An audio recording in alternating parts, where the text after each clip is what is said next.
back to another episode of TTA, where we exist here with the goal to reach Christians, specifically teenagers, to help them grow in their faith. We're their co-hosts, Chris Hernandez and Hayden Hayes. What's going on, Hayden? How Yo, things going? it's going pretty good over here. How about you? How about you? I'm going pretty good, going pretty good.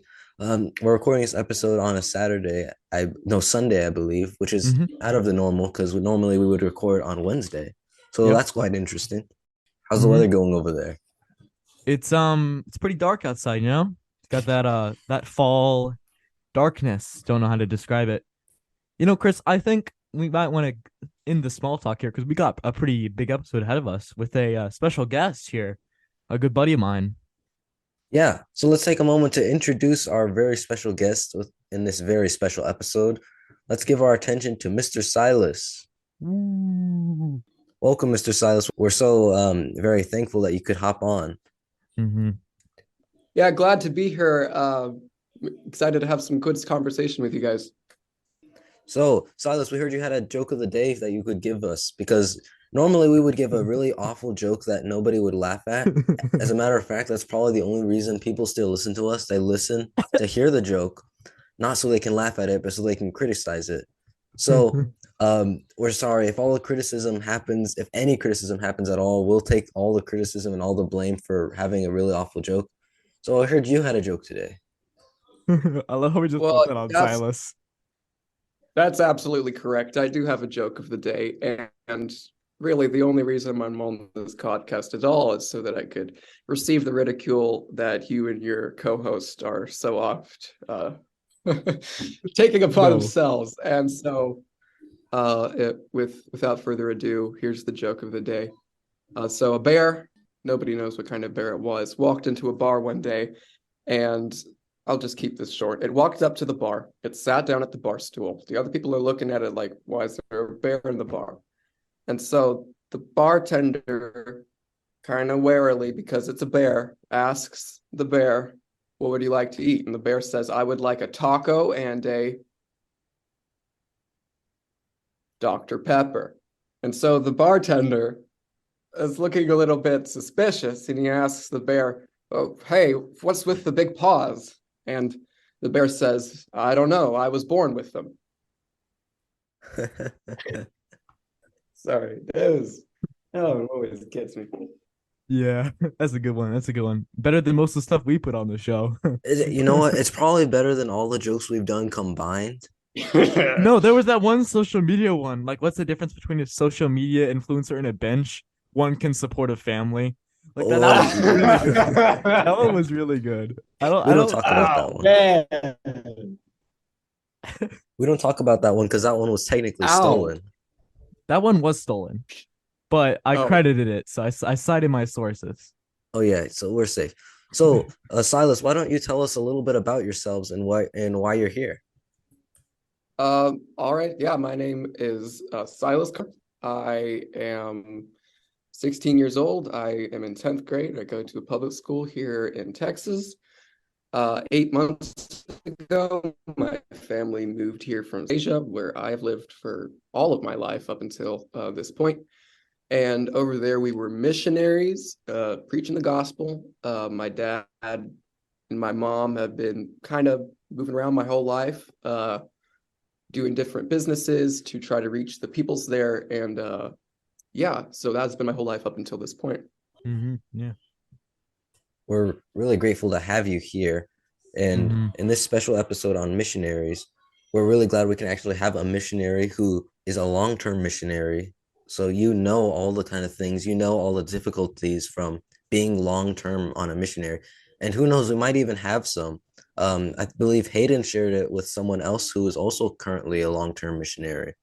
So hmm maybe if anyone here is listening who maybe did a short-term or long-term missionary, maybe you'll learn something from this episode. And if not, if you're planning to go on a missionary, I'm sure this episode will be definitely beneficial to you. But it's still just going to be a good episode because we have a guest and we can be boring at times. So we're very glad that we have a guest here. Excited to be here. I'll go ahead and kind of start off. This is not really a question I had in. I think maybe Chris had this one in. But how would you define a missionary? What would you define that as? Okay, that's actually a really good question to start off with because it kind of defines some terms that I was going to define anyways. So, Yeah. a missionary does not, first off, have to be overseas. That is not something that has to be done Mm-hmm. moving away from your home country, learning a new language, learning a new culture, eating weird food, stuff like that. That can be done in your hometown. That is going and evangelizing and kind of first and foremost putting yourself in situations that are uncomfortable, that you would rather not be in, I think, and putting forth the gospel because of that. Mm. Hmm. Yeah, I can see what you mean. Like, for example, if a church, let's say hypothetically, I mean, there's a small chance that my church could be like this, but we move to a neighborhood that is not really gospel friendly. Like, it is more of a neighborhood where people need the gospel more. So let's say the inner city. Let's say if a Hmm. church Mhm. moves there, that would technically, in a way, be a missionary, although it is not the same. It is not exactly the same because you don't have to learn a whole new language or a new culture, but it is in the same sense similar, and you could call it that. Is that what you're saying? Right, exactly. So I just wanted to just, kind of just qualify that, just because my family went overseas and, learned a new language, that is not like in any way better or like you need to do that more than you need to preach the gospel amongst the people that live in your own city. That's what our family did, and that's going to be the context of this episode. Yeah. I have another question. What would you say the difference is between a missionary who goes into, say, the hood, right? Or an Mm. evangelist who goes into the hood? That's a really good question. So I think evangelism is kind of a more something that any Christian can do. A missionary, that's kind of their occupation. You got me? Yeah. So, Like, like for a missionary, it's kind of like their full-time job, where for an yeah, evangelist, um, it's like you go out on the street, you preach, you come home, right? You take a few right, days off, go back on the street, kind of like that. But for a missionary, it's your life. You live there. That is what you're doing over there. right. Even if a missionary is not all the time preaching the gospel to someone, that's their entire focus. Like you have a pastor, that's another role in a Christian kind of life. A pastor, his main role is to shepherd his church. Missionaries' main role is to go and evangelize and kind of uh, cultivate and make a healthy uh, community of believers in the place where he is. Okay. Good, good. Yeah. So, what would you say are some difficulties that you faced when you were doing missionary work? So another thing I'd like to clarify is that although I am a missionary kid, which is kind of the official term amongst the people involved, an MK, we call ourselves MKs a lot. Uh, we got slang, yeah. Yeah. Uh, I myself was not like a full-time missionary, right? I was the kid of two missionaries. So even though I was surrounded by all that, I myself did not get into a lot of evangelism actually until I moved here. So I know a whole lot about the missionary experience, but that's not really been my life right until now, preaching and trying to share the gospel. But yeah, a difficulty that comes with being a missionary, if you're going to a new place, often is learning a language. I found that that has been a huge stumbling block for a lot of people, especially those who aren't as proficient at learning languages. That'll be getting to a point at which you're familiar enough with the language where you can start freely talking to people about Jesus and understanding their concerns and their problems in their personal lives and getting deep with that person. That takes a long time, and it takes a lot longer than a lot of people expect. Hmm. Yeah. Yeah, that makes sense because I'm like really awful at learning. I'm really awful at learning languages. I can learn things. I can learn some things better than others, but learning a language, had a Spanish class. Um, Oh yeah. Never mind, I'm getting off topic. Yeah, But that's gonna go down a really big rabbit hole. Yeah. I'll go ahead and ask you some questions. Um, what's there some things your family did in the ministry over there in Southeast Asia? Mm. Okay, so my dad officially was translating the Bible over there for some ethnic groups that really didn't have a full, complete Bible accessible to them in their language. hmm, Some other things he was doing is he was part of a business that would go and talk to coffee farmers. Oh And it yeah. was a good business model because they were actually needed to go to talk to coffee farmers, and the government wouldn't be too like interested when they went to these remote places, and that would be a really good opportunity for them to go share the gospel. So my dad and my mom both did a lot of different things, not in that many places, but a lot of different things. My mom would be just kind of like uh, at home, but she would have a lot of contact with people, nationals who we were friends with and we had really deep connections with, and like neighbors, friends, kids we meet at the playground, stuff like that. So that was a lot of what my mom did. And my dad was out doing business and, farming and talking to people and going to villages and stuff like that. So it was a wide range, but it was mostly always either going to places or staying at home and meeting people around us. Um, yeah, yeah. What were did being overseas grow your faith and knowledge of the Lord? Absolutely. Being overseas, kind of answering your other question, because I've been thinking about it, what was difficult about being over there.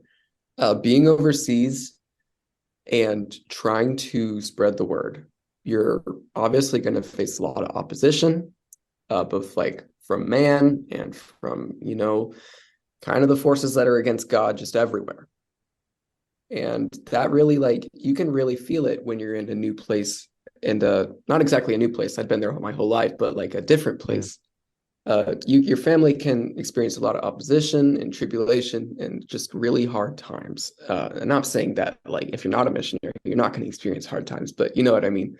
Yeah. Um, so going through a lot of kind of just depressing stuff and stuff that would be really hard to reconcile without kind of God in the picture, it really made me put my faith on Him more, made me realize how powerless I really was, and how important uh, the progression of the kingdom is, and how much I needed to be a part of that personally, whether that's whatever that is in my future, being a missionary, being a pastor, being just a good dad to my kids, whatever.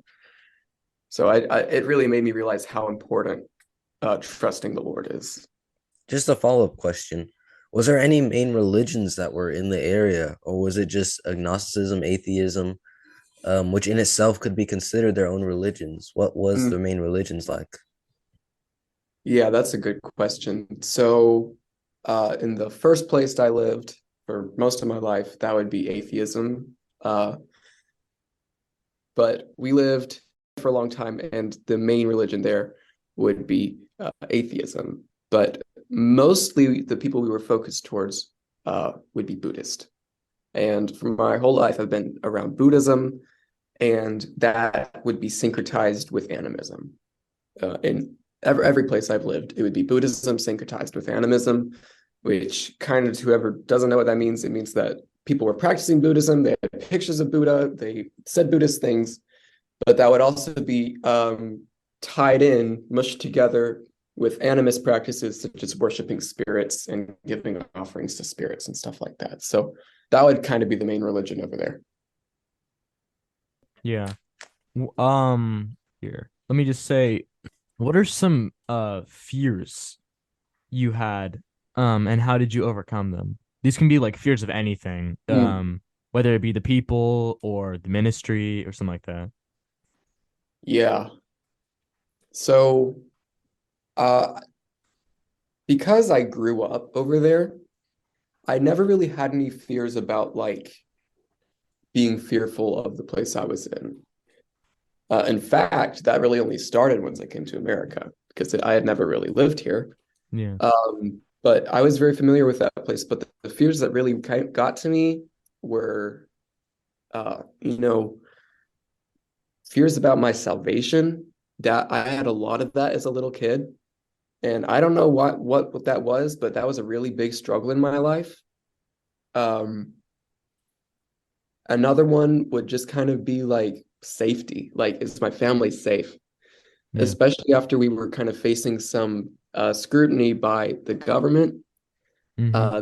That was one of the scariest times of my life. That it was, is my family going to be safe? Is my family going to be Yeah. okay? Will we be able to stay where we live? And, will I be able to keep my friends and stuff like that? Um, but I will say that uh, another thing I really, really learned in that time is that God does provide, even if it's not the way you really want it to, because in the end, I Yeah. did lose my home, I did lose my friends.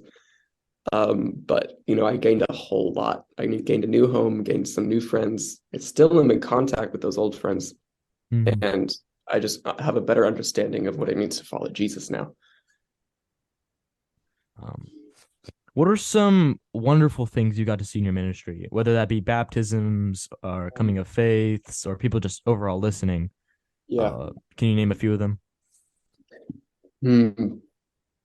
Yeah. So I don't, it will take a while for me to recall like specific times that people would come to faith, but I remember that there were several people, nationals, who were really, really integral to keeping the church where we lived going strong, um, kind of independently, keeping things going, keeping things healthy and biblical.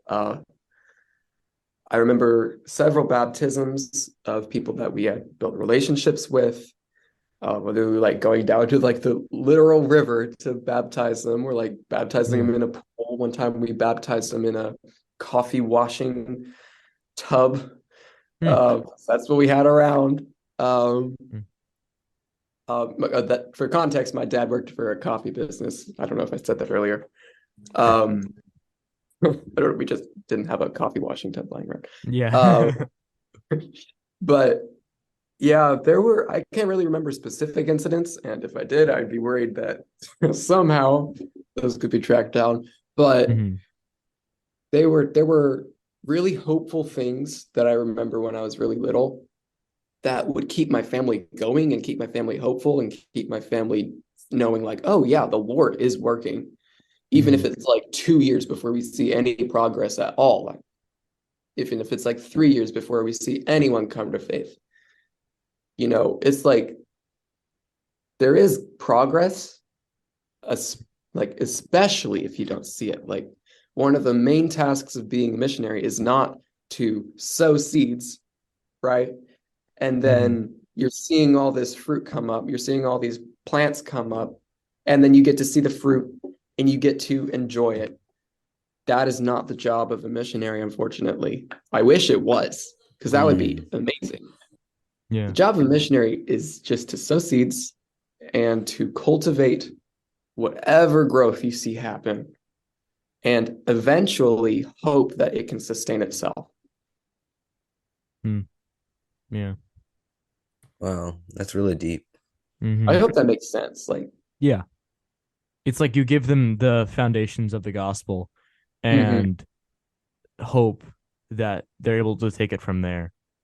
Um, Yeah, I heard yeah. it really like, it's not a Christian quote at all, but a teacher is supposed to help this hope that the student can sustain themselves on their own. Like, that's what they're leading them towards. That's what they're bringing them towards. Yeah. And that's kind of what a missionary is doing, is bringing the gospel with the hope that it can spark something that can be an entity in and of itself, right? Yeah. That it can that these people can be a Christ following people. Yeah. Yeah. It must Chris, be tough you keep being talking. it must be tough being one who sows only to know that you might never be able to reap whatever you sowed. Must be Yeah. something a big difficulty. Like, And yeah, that it really kind of makes you anxious, I guess. It makes you kind of downcast. I could see a lot of that in my parents um when there was a season without any evidence of, like the fruit of their labors, because they were working very, very, very hard. Mm. But sometimes it would be literal years before they saw anything, right? But like looking back now, 5, 6, 7 years, we can see the tangible fruit of that, self-sustainable. Like there's a church, I think, like we don't get much news, Yeah. but that's the kind of the point, right? Mhm. We don't want to be completely uninvolved, right? Because that's just not being good friends. But but I mean, praise the Lord that God does do work, uh, no matter who. Like it's not our work in the end; it's God's, right? God is using us. Yeah. If that makes right. sense. We're his instruments in Exactly. reality. Yeah. So I guess we lead on to our big three questions now. Mhm. Yeah. Hopefully, I'm not taking up too much time. Oh no, you're fine. If the meeting does end, we will restart it. Yeah, Okay. we'll just take a 10-minute break. Yeah, because we can't do it a back to back, sadly. Mhm. So, Yeah. So Gotcha. Hayden, you got one of the big three questions? I was feeling like you would ask the how do you feel about the vacation missionaries, and then I'd Oh, lead on all right, to yeah. the other two. So Silas, we've noticed about the missionary thing. We want to know how you feel about vacation missionaries. I don't think anyone's ever used that term vacation missionaries before. Mm. So if so, let's coin it right here, right now, because it is a very real thing. Let's say this: someone wants to go on a vacation, or somebody gets a missionary opportunity. They go to Mm. another country. They go to another country only for a short amount of time, which is not a wrong. It's not a bad thing to do that. Yeah. Let's say they do it under the guise. They say they're doing it as a missionary, but all Mm. they do is one Sunday they decide to talk about they say, "Hey kids, let's talk about Jesus or whatever." And they do that once, then they go back to having a good time and then they leave and they're like, "Boy, was that fun." What Mhm. would you have to say about people like that? Does that feel insulting to long-term missionaries or to true missionaries who actually go and do stuff? How do you feel about that? Because on this podcast, we don't really like kind of stuff like that, more Mhm. theological liberalism. Yeah. Um, so we want to know how you feel about that specifically. Yeah, that's a really good question. Yeah, I've never heard the term vacation missionaries. I'm glad to coin the term with you. I think it is a reality. I haven't seen that too much where I lived, although we did see a lot of short-term missionaries. Okay, so I think there is a huge difference between a short-term missionary who is actually helping missionaries actually doing work Mm-hmm. and someone who's just going and doing vacation, right? Mm-hmm. Because a lot of these places, nobody would want to go vacation. Okay. Let's just be real. Nobody's gonna Yeah. want to go vacation in some of these places where there are missionaries. But there are a lot of places where it's an enjoyable, like cultural experience. Like you can go vacation, like eat great food, you know. But I Mm-hmm. think that the distinction is the intention, right? Yeah. So if there's a short-term missionary going for like 2 weeks, right, as part of a mission trip, okay, Mm-hmm.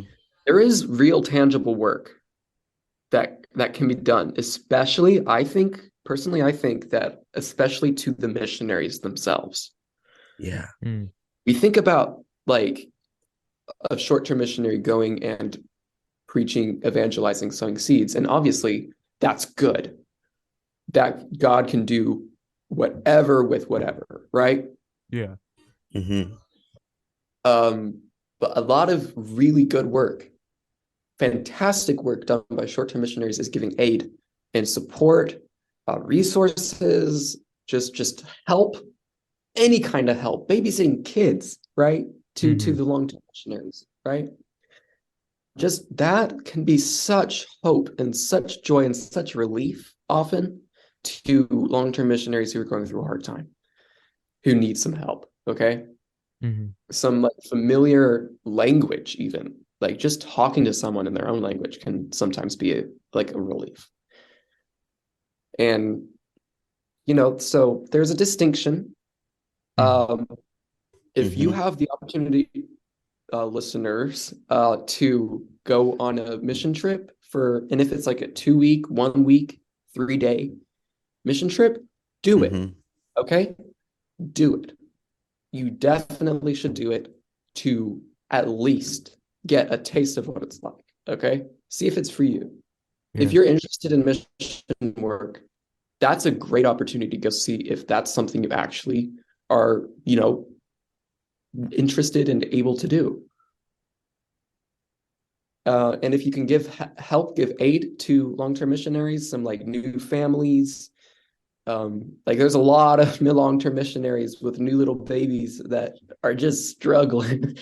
It's Yeah. really hard. So yeah, do it. Don't be a vacation missionary.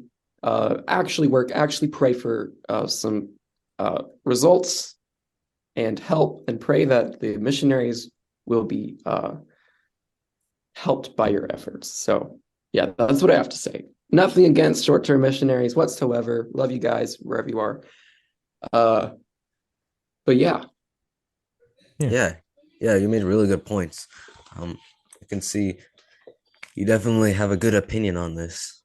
So I think that's Hmm. Hayden's turn to give another one of the big Yeah. questions. This one I've yeah been praying about for you, and I've also been hearing a lot about after coming back to America and going through a secular public school system. Have you used though what you've learned overseas to share the faith, or have you like firsthand like taken what you learned? Because you mentioned earlier like you haven't really used what you learned until you came back to the States. Um, right. So being a missionary kid, being an MK, has fundamentally shaped who I am, right?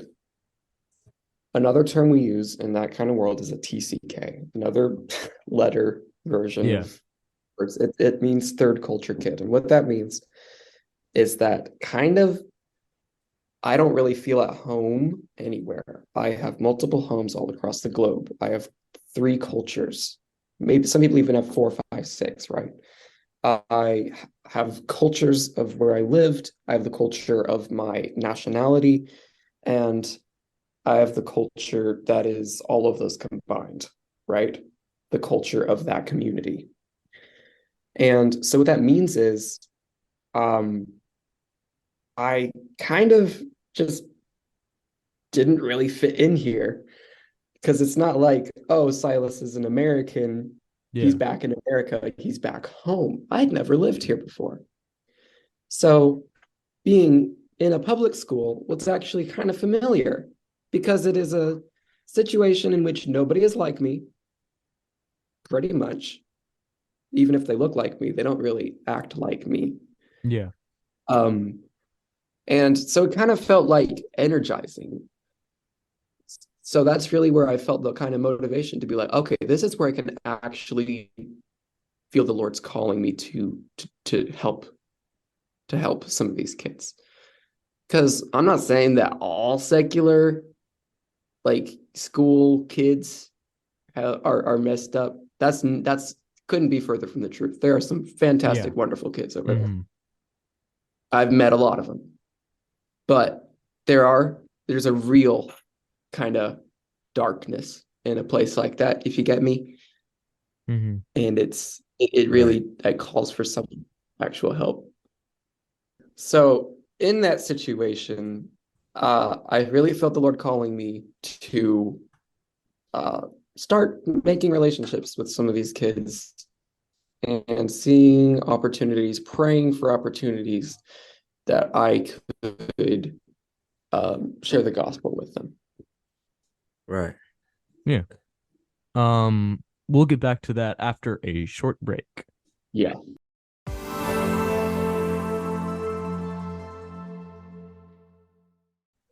Okay. So in school, I've had several opportunities, not too many, not ridiculously many, but I've had some, maybe like 3 or 4 instances where talking about Christianity, not even the gospel, just like talking about Jesus, who he was, talking about Christianity, what it is. In one case so far, I was able to talk about the gospel, just like a full-on gospel presentation. And that was like the first time in my life that I'd ever given a gospel presentation to someone who wasn't like a Christian. Yeah.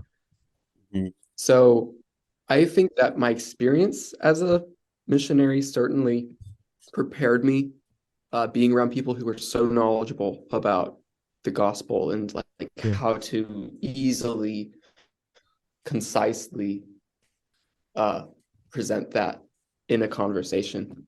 Um, and yeah, so I'm so thankful that I had that experience, and I am excited above everything just to see how the Lord's going to use me in that school with those people.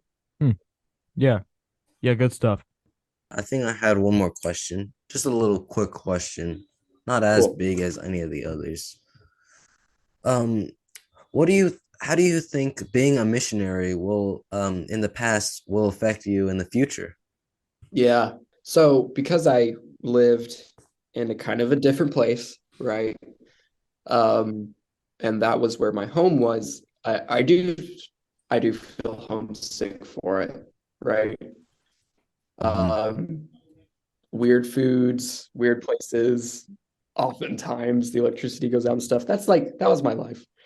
Yeah. And so I certainly feel like in the future, I feel called to go back to that kind of environment, kind of maybe a third world, um, different culture, different language kind of place. That's where I feel comfortable. So certainly being a missionary kid has made my love for those places really strong. And it's also made my love for being a missionary really strong because in the future, that's what I want to do. I want to go be a missionary. Yeah. And a lot of missionary kids don't go and be missionaries, which makes perfect sense.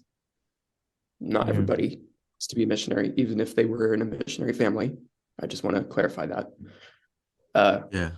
but that's what I feel called to do with the present moment. That will change, probably, maybe, who knows? Yeah. Um, and it's also made my understanding, not understanding, but like navigation of culture, pretty good. Like I don't want to like toot my own horn, but if I'm in a situation where someone is of a different culture, of a different kind of a national background, then I feel really comfortable going and talking to that person Yeah. about where they were from, what cultures, or what they do in their Hmm. family, what their religious beliefs are. I I feel comfortable talking about that stuff because I had to explain it to literally every person I met when I was back in Asia because I was from a different culture. I was Yeah. from a different language, like race even. So like I had to explain all of that a lot. And so talk that kind of subject matter is really become quite normal for me because of my experience as a missionary. Yeah. And I got one big final question for you. What are some missionary tips you'd give for teens? Not just like, missionary tips, but you could just say spreading the gospel or evangelizing. That's just a broad term I'm really yeah. using here. So just like evangelism Basically, yeah. tips. Yeah. Um, I think the first thing is to pray uh constantly, because my biggest fear, and I'm not joking, it is kind of ironic. My biggest fear as a kid, as a little kid, was sharing the gospel, because Hmm. I lived in a culture that was averse to that, because the government was Hmm. averse to that. That was my biggest fear, that something would happen to me or something would happen to my family, tying back to that question about fear. I always felt wary about that. Yeah. And, for good reason. I mean, if I had gone around saying Jesus' name and preaching and quoting Bible verses everywhere, then quickly things would have happened to my family that would have been bad, Yeah. right? So, like, I had a understandable but inhibiting kind of fear. But I think when I really started praying a lot and wanting to be able to do that and wanting to impact the people that I knew that were non-believers, Yeah. when I saw the need and I started praying, opportunities opened. I'm not saying that my confidence quite opened up yet, but opportunities certainly opened. Yeah. And you'll see that if you pray for opportunities eventually in some form, they're going to come, and they may not even be evident until later, which is really annoying. Mm. But Yeah. you should pray for confidence. You should pray for opportunities. You should pray for knowledge. You should pray for people in your life who can teach you how to easily, not easily, it's never going to be easy. Let me just say that. Yeah. How to kind of naturally uh, show the gospel. And another thing is that if you're not acting out kingdom truths, if you're not following Jesus in your own life, and this is like tough because like I am by no respect it's a fully faithful like one of those guys that you're like, wow, he's just so good. I'm not Yeah. that guy at all. I annoy Yeah. I don't myself feel like every day. any of us behind these mics are those Yeah. guys. Yeah. I barely know I barely know any teenagers like that, let alone like I barely know any adults like that, let alone teenagers, you know? Yeah. Mm. So, but if you're not trying to live as God would want you, why would you be given those kind of opportunities? Like, I'm not saying that God won't. God gives his opportunities to whoever. Like, even like non-believers can show people the truth about the kingdom, Mm. right? But Mm. if you need to follow Jesus in other respects so that you will understand more, right? Another thing would be to just kind of ask people who have done this before. And I don't know if in your church, just around you, if your family, if they've done like street evangelism, which sounds terrifying to me. Um, if they've done stuff like Chris that, has done some street evangelizing. ask them for tools. Oh, that's awesome. That is so cool. Maybe I should ask you for some tips. Um, We'll do another episode on that but actually. yeah, yeah. So some other tips would be knowing some common presentations of the gospel. There are a lot of different ways. There are little like bracelets. There are like shapes you can use. There's little stories you can tell. I saw a whole bunch of those in like missionary kid camps and like just my dad inventing them up sometimes. Uh, it's really beneficial if you know some like pre-made presentations of the gospel, because those do actually come in handy because smart people made them. Gospel tracks. Yeah. Yeah. Gospel I tracks, have a thank you binder with a cards, bunch of them. thank you cards too. Oh yeah, we have a bunch of that kind of stuff. Yeah. We have like $1 million bill track, which has $1 million question on the back, and then it has the gospel. We got the bad news, good news cards. I Bad love news that. on I one love that side. one. That one's a Mhm. good one. Yeah, that one Yeah. is a good one. Okay. So yeah, like as just evidenced here, there are resources everywhere. If you go look for them, you should see which ones have worked for other people. You should be familiar with them so that you know which ones would be useful in your circumstances. But when it comes down to it, when you're talking to some random person, often you just have to go off the top of your head. You have to go off of what you know, and what you know should be from the Bible. So that's my last point, is that you should be reading the Bible. And as I'm saying this, I just realized that I didn't do that today. And so Oh. it's like hypocrite, mistake. But but you can be fallible and still try to do your best. So yeah. So read the Bible, pray, have resources, know people. I don't know. Put yourself in uncomfortable situations. Put Mm. yourself in uncomfortable situations. That's really important. Because how are you going to be comfortable with them if you're uncomfortable with them and you never go into them, Yeah. right? Mm-hmm. So that's the scariest one, because there's going to be people you don't want to talk to. There's going to be conversations you won't want to have about things you don't like talking about. And you got to put yourself in those conversations and fail. Most importantly, you got to fail a lot to learn, right? That's Yeah. how anybody learns anything.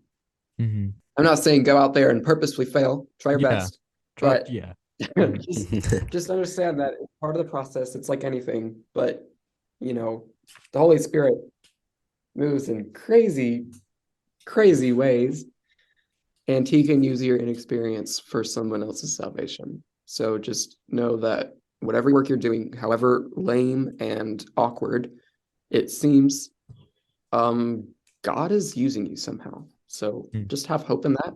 And, just I'm praying for whoever's listening, whoever goes out and uh, just decides that they want to share the gospel with whoever they know that Yeah. they know needs it. So please, please, please, whoever's listening, if you see that someone has a need for the gospel, and everyone does, go and share the gospel with them. Mm-hmm. Because when it comes down to it, that is the only thing that matters, Yeah. right? So that's my piece. Right. Uh, There are two people in this world, sinners and saints. Mm. yeah, two kinds of people, and even the saints are the sinners. So really, when it comes down to it, there's only one kind of person. Mm. Yeah. Another thing would just be to pray for missionaries. They are Mm-hmm. doing excruciatingly hard work, even though it's not all fun and games, but there is a lot of fun and games. I had a great time as a missionary kid. Yeah. I had a wonderful time, and I miss it dearly. But certainly pray for missionaries, because they are doing something very hard. They're doing something Mhm. that will never really be easy. Um, Never has been in the history of the world, in the history of Christendom. Mm-hmm. It's something that has been notoriously difficult.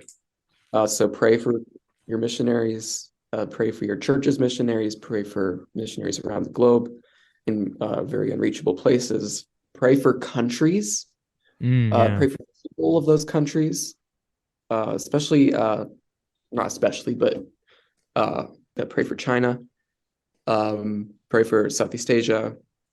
Uh, they are countries where the gospel is working, where there is work being done, and Mm-hmm. even it is growing, Yeah. sometimes rapidly. So pray Mm. that that work would be done well. Pray that uh, growth would happen, because it's the prayers of the saints, that God listens. God works on those. I just like to say a quote from, I actually have it here on a bookmark, David Brainerd, Missionary to the Natives. Quote, send me to the savage pagans of the wilderness. Send me from all that is called comfort on earth. Send me even to death itself, if it be but in thy service and to promote thy kingdom, unquote. I would just like to encourage any missionaries Mm. that there are missionaries out there who are constantly working and laboring.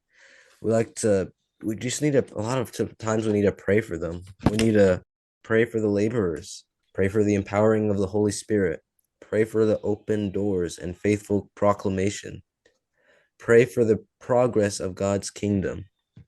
And there are missionary curriculums such as Heart Cry. Specifically, Heart Cry, which is they're sending missionaries out there to preach the word in some places that are very dangerous to preach it.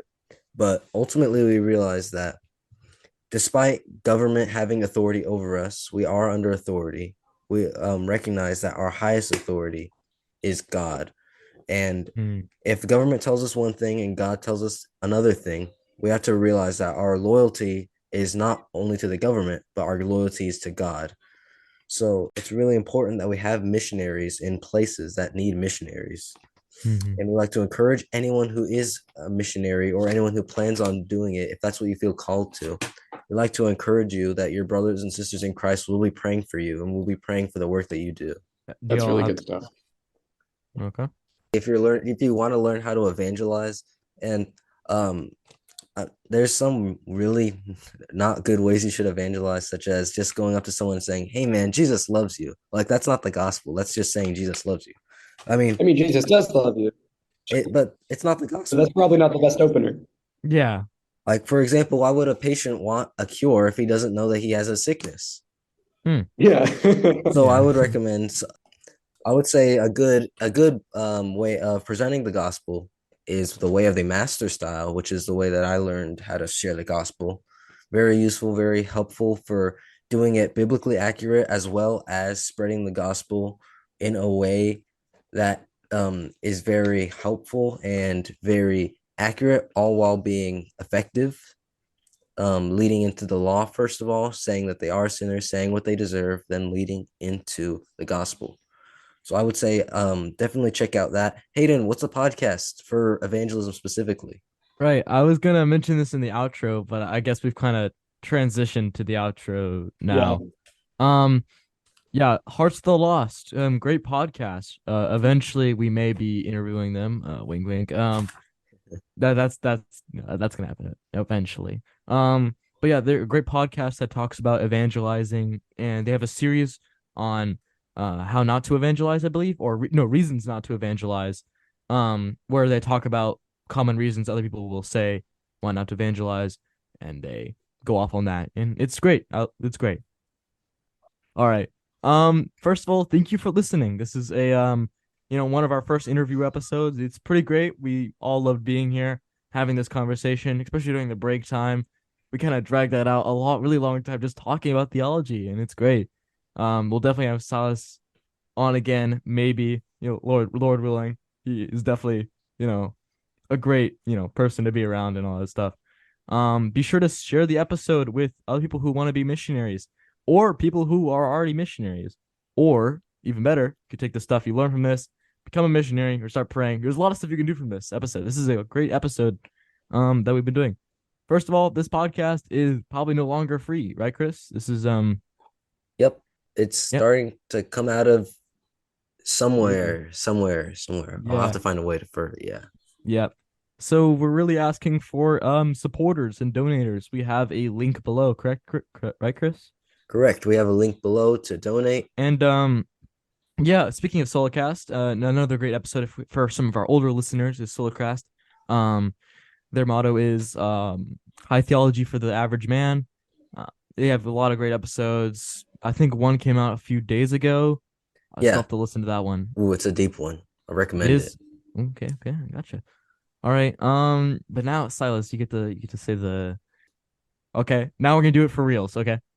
All right, now we get to say the thing. Shield of faith. Shields Shields up. up. Did we nail it? Did we nail it? Shields up. No! No, we're just gonna keep that. We'll cut it around. We're looking the background's playing as Silence just says shields up. We're like, no!